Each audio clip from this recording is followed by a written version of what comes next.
दोस्तों, आज की इस वीडियो में मैं आपको बताऊंगा कि भारत की जनता चुनाव के जरिए जो सरकार चुनती है उसका स्ट्रक्चर यानी कि संरचना किस तरीके से होती है। इस संरचना यानी कि स्ट्रक्चर को समझना इसलिए जरूरी है जिससे आपको पता चल सके कि केंद्र और राज्य सरकारों के कार्य और उनकी शक्ति किस प्रकार होती है। तो दोस्तों, इसमें सबसे पहली बात यह है कि स्वतंत्रता यानी कि 1947 के बाद जब संविधान लागू करने की बारी आई तब भारत में संसदीय व्यवस्था अपनाई गई यानी कि पार्लियामेंट्री सिस्टम अपनाया गया, जिसे हम पार्लियामेंट्रियन डेमोक्रेसी भी कह सकते हैं। तो उसी संविधान के 3 अंग होते हैं जिनका अपना अपना कार्य और अपनी अपनी शक्ति होती है। तो वो कौन से 3 अंग होते हैं? पहला होता है लेजिस्लेचर, जिसको हम विधायिका कहते हैं, और दूसरा होता है एग्जीक्यूटिव, जिसे हम कार्यपालिका कहते हैं, और तीसरा होता है जुडिशरी, जिसे हम न्यायपालिका कहते हैं। तो ये 3 अंग है। कौन से 3 अंग है?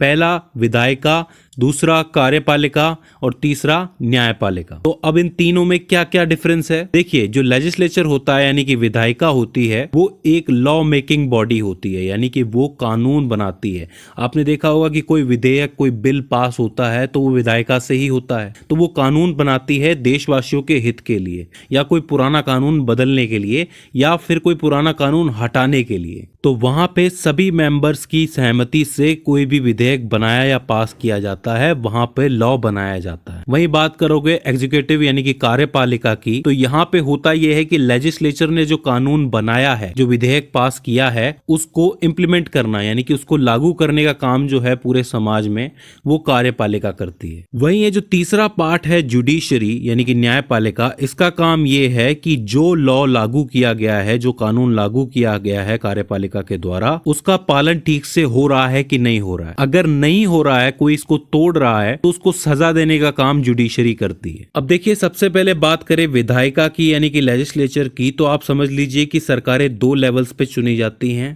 पहला क्या होता है? आपकी केंद्र सरकार, और दूसरा राज्य सरकार।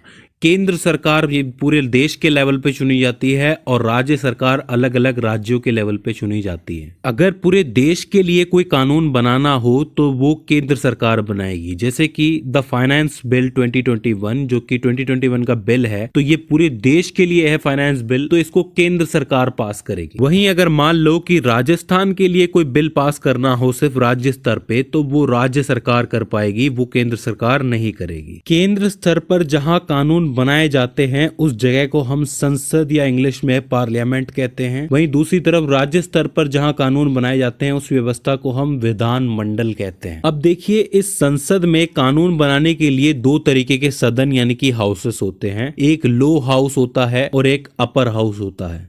लो हाउस को हम लोग लोकसभा कहते हैं और अपर हाउस को हम लोग राज्यसभा कहते हैं। लोकसभा को हाउस ऑफ पीपल कहा जाता है और राज्यसभा को काउंसिल ऑफ स्टेट्स कहा जाता है। इसी तरीके से विधानमंडल में भी कानून बनाने के लिए एक सदन होते हैं यानी कि हाउस होते हैं, जिसमें से मुख्य होता है विधानसभा जो कि सभी राज्यों में है, और दूसरा होता है विधान परिषद। अब देखिए, खास बात यह है कि विधानसभा तो हर राज्य में होती ही है, होनी ही चाहिए, लेकिन जरूरी नहीं है कि विधान परिषद हर जगह हो। फिलहाल मैं आपको बता दूं कि 6 स्टेट्स ऐसे हैं, उत्तर प्रदेश, आंध्र प्रदेश, बिहार, तेलंगाना, कर्नाटका और महाराष्ट्र। ये 6 स्टेट्स है जिनके पास अपना विधान परिषद है, बाकी किसी स्टेट के पास नहीं है। अब ये स्टेट्स पर डिपेंड करता है कि वो विधान परिषद रखना चाहते हैं कि नहीं चाहते हैं। तो इस तरीके से केंद्र और राज्य स्तर पर विधायिका बटी हुई होती हैं। अब बात करते हैं हम लोग एग्जीक्यूटिव यानी कि कार्यपालिका की, उसमें क्या होता है। तो देखिए, यहाँ पर भी 2 स्तरों में ये बटी होती है, पहला केंद्र सरकार के लिए और दूसरा राज्य सरकार के लिए। बात करें अगर केंद्र की, तो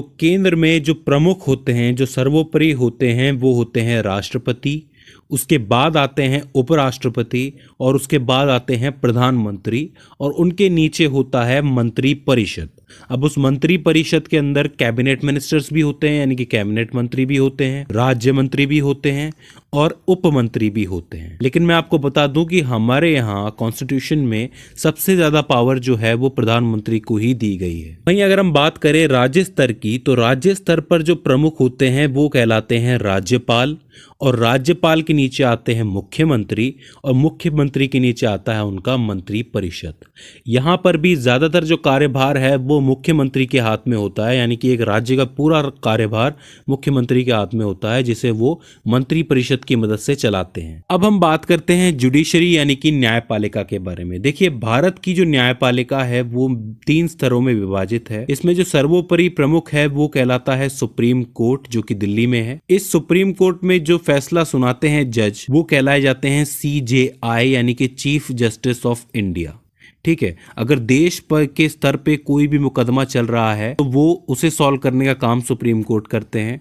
हालांकि सुप्रीम कोर्ट में अपने केसेस भी आते हैं और कुछ केसेस हाई कोर्ट से भी आते हैं, तो वो केसेस का निपटारा भी सुप्रीम कोर्ट ही करता है। इसके बाद बात करें राज्य स्तर पर हाई कोर्ट होते हैं, जैसे कि राजस्थान का अपना एक हाई कोर्ट है, दिल्ली का अपना एक हाई कोर्ट है। इसी तरीके से टोटल 25 हाई कोर्ट इस वक्त इंडिया के अंदर है। तो राज्य स्तर पर जो प्रमुख होता है जुडिशरी में वो हाई कोर्ट होता है। इसके बाद जब आप और नीचे आते हो तो डिस्ट्रिक्ट लेवल पर डिस्ट्रिक्ट कोर्ट्स होते हैं, जो कि उस डिस्ट्रिक्ट के जितने भी मामले हैं उनको निपटाते हैं। हालांकि मैं आपको बता दूं कि देश के सबसे ज्यादा मुकदमे जो हैं वो डिस्ट्रिक्ट कोर्ट्स में ही आते हैं, क्योंकि हर आदमी हाई कोर्ट या सुप्रीम कोर्ट नहीं जाता है। हालांकि दोबारा अपील करनी हो तब उन्हें ऊपर ही जाना पड़ता है, क्योंकि डिस्ट्रिक्ट कोर्ट अपना फैसला दे चुका है। तो इसलिए उसके लिए पहली सीढ़ी डिस्ट्रिक्ट कोर्ट है और आखिरी सीढ़ी सुप्रीम कोर्ट है। तो इस तरीके से हमारी जो जुडिशरी है, जो न्यायपालिका है, वो विभाजित होती है। इसमें मैं जाते जाते आपको एक फैक्ट बता देता हूं कि अगर लेजिस्लेचर यानी कि विधायिका और जुडिशरी यानी कि न्यायपालिका के बीच में किसी कानून को लेके मतभेद होता है तो उसका निपटारा हमारे राष्ट्रपति जी करते हैं। सो फ्रेंड्स, ये हो जाते हैं कॉन्स्टिट्यूशंस के 3 अंग जिसके ढांचे पर सेंट्रल गवर्नमेंट और स्टेट गवर्नमेंट काम करती है। आई होप ये वीडियो आपके लिए